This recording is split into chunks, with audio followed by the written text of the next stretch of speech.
Virtuaalinen vaalikiertue M-kyyti ja pysäkkinä Riihimäen keskusta, Puhaltajapatsaan puisto.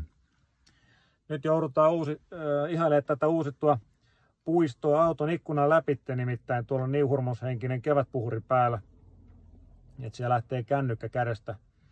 Ei siinä, kyllä toi vanhakin Puhaltajapuisto kelpas, nimittäin kun me oltiin teinejä, eli ihan tuossa muutama vuosi takaperin, niin tää oli viikonloppuisin place to be. Täällä tapahtui paljon ja monenlaista, mutta ei sitä sen enempää.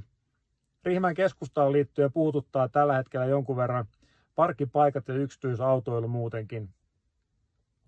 Riihimäen elinvoimalautakuntaa, jossa mä toimin puheenjohtajana, tuotiin 2023 vuoden lopulla lausuttavaksi tämmöinen kävely- ja pyöräilyverkon kehittämisen suunnitelma.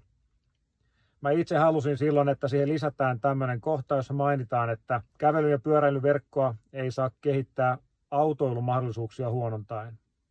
Tämmöinen lisäys siihen lausuntoon myös saatiin ja seison edelleen vahvasti tämän mun mielipiteen takana. By the way, tiesittekö, että Puhaltajapatsaa lahjoitti aikoinaan Riihimäen lasin työntekijät kaupungille silloin, kun Riihimäestä tuli kaupunki?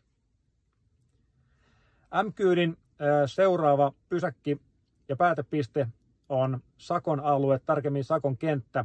Siellä asettuu vastakkain kulttuuripalvelujen tukeminen ja liikuntapalvelujen tukeminen Riihimäellä. Nähdään siellä. Moi moi!